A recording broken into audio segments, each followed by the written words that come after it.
A $1,000 investment with Warren Buffett 50 years ago would give you over a $25 million return today.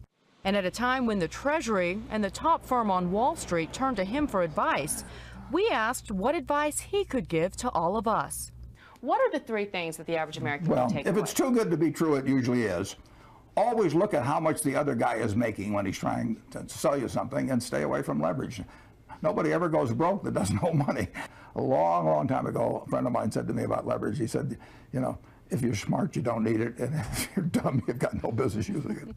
Buffett is famously known for his love of bridge, so we asked him, can the game make us rich? What aspect of your bridge game do you use in your investment strategy? Well, I'm not sure, but in bridge, everything anybody does or doesn't do, you're drawing inferences from, including your partner and your opponents. You're working with a partner. I mean, if you don't work well with partners, you're not going to have a winning bridge team over time.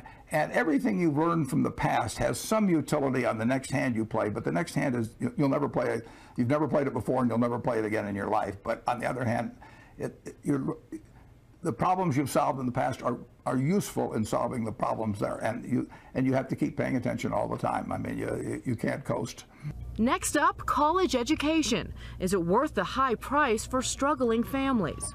With regards to, again, the current economic times and strides that families are going through, do you think that it's as important for the American family to put their child through college and higher learning at this time? It depends on the person, but generally speaking, investing in yourself is the best thing you can do. Anything that improves your own talents. Nobody can take it away from you. They can run up huge deficits, and the dollar can become worth far less. You can have all kinds of things happen, but if you've got talent yourself and you've maximized your talent, you've got a terrific asset. And so that doesn't mean everybody should go to college, but it does mean that any way you find to improve. Communication skills are enormously important. I mean, I took a Dale Carnegie course that I paid $100 for, and it was worth a college degree.